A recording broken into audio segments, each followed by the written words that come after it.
ভাই রে ভাই, পুরো মাথা নষ্ট করা ট্রেলার তৈরি করছেন রায়হান রাফি। পুরো মাথা নষ্ট করা তুফানের ট্রেলার তৈরি অলরেডি হয়ে গেছে। আমি কেন বললাম যে করছেন, করে ফেলেছেন। ট্রেলার প্রিভিউ কপি আমাদের কাছে 3 সেকেন্ডের জন্য এসেছে, পোস্টেড বাই SBF এর কর্ণধার মহেন্দ্র সোনি। বন্ধুরা, 3 সেকেন্ডের একটা গ্লিমসে আমরা যা দেখতে পাচ্ছি, এখান থেকে তোমরা আন্দাজ করতে পারছো মেগাস্টার শাকিব খানকে কিভাবে প্রেজেন্ট করা হচ্ছে তুফান সিনেমায়। ওরে বাপ রে বাপ, কি লেভেলের অ্যাকশন এবং কি লেভেলের সিনেমাটোগ্রাফি হয়েছে এই সিনেমাটার, কি লেভেলের কালার গ্রেডিং হয়েছে ছবিটার। মানে জাস্ট 3 সেকেন্ডের একটা ঝলক। এবং মহেন্দ্র সোনি কি লিখেছেন আমরা দেখি। তিনি লিখেছেন, Monday onwards #Toofan from the trailer preview, hit like and share for more টিজ।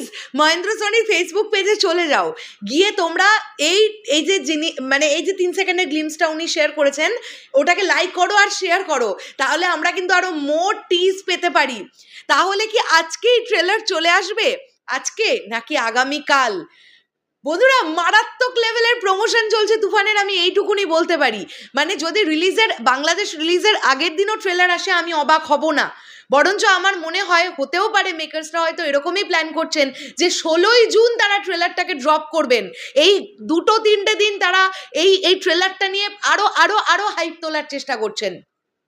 চারিদিকে যেদিকে তাকাও একটাই কথা সবার মুখে, তুফানের ট্রেলার কখন আসছে, তুফানের ট্রেলার কখন আসছে।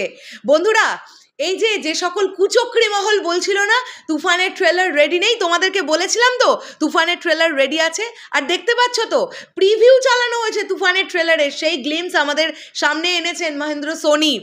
ট্রেলার আজ নয়, ট্রেলার আজ থেকে মোটামুটি 4-5 দিন আগেই পুরো রেডি হয়েছিল। কিন্তু রায়হান রাফি ভাইয়া চাইছেন না ট্রেলারটাকে ড্রপ করতে, মানে চাইছিলেন না। এখন তিনি কি ডিসাইড করেছেন আমি জানি না।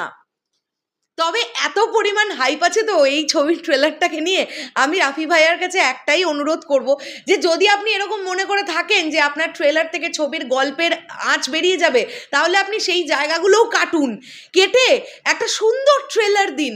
মানে যে ট্রেলার দেখে লোকজন গল্পও আন্দাজ করতে পারবে না, কিন্তু এই যে মানে পিপাসু লোকজনের মতন একটা ট্রেলার চাওয়ার জন্য, ট্রেলার দেখার জন্য মানুষজন যেরকম করছে, তাদের এই পিপাসাটাও একটু মিটুক, একটা ট্রেলার দেখে একটুখানি মিটুক। কেননা তুফানের মতন এইরকম একটা প্রজেক্টের ট্রেলার না এলে এটা মেনে নেওয়া অনেকের জন্যই খুব কষ্টকর হচ্ছে। যদিও আমি বলছি তুফান টিমের তরফে কিন্তু আমার কোনো অবজেকশন নেই। তারা যেভাবে প্রথম থেকে প্রমোশন করেছে ছবির, যতগুলো পোস্টার আপলোড করেছে, যত টিজ দিয়েছে, 1-2খানা গান দিয়েছে, তারা কিন্তু তাদের ওয়েতে সুন্দর প্রমোশন করে যাচ্ছে। টিল নাও তারা প্রমোশন করে যাচ্ছে।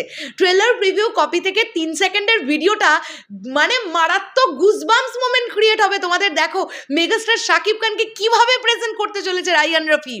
আর সবার মনে আছে তো একটা কথা, এন্ড ক্রেডিট সিন শেষ অবধি না দেখে কেউ হল থেকে উঠবে না, তাহলে কিন্তু বিরাট চমক মিস হয়ে যাবে। রায়হান রাফি ভাইয়া বারবার এই কথাটা সেদিন প্রেস মিটেও বলেছেন। সো কেমন লাগলো তোমাদের এই 3 সেকেন্ডের প্রিভিউ কপিটা? যারা দেখোনি, আমি কমেন্ট বক্সে লিঙ্ক দিয়ে রাখছি, সেখানে গিয়ে চেক আউট করে নাও। অ্যান্ড বেশি করে শেয়ার করো আর লাইক করো ভিডিওটাতে, তাহলে আমরা আরও কিছু পেতে পারি। তবে কেন জানি না আমার মন বলছে ট্রেলার আসতে চলেছে খুব শীঘ্রই। দেখা যাক কি হয়, দেখা যাক।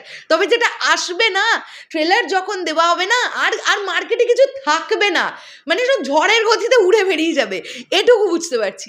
শেষ করলাম ভিডিওটা, দেখা হচ্ছে আবার খুব শীঘ্রই নতুন কোনো ভিডিও নিয়ে। তাহলে এখনের জন্যে টাটা।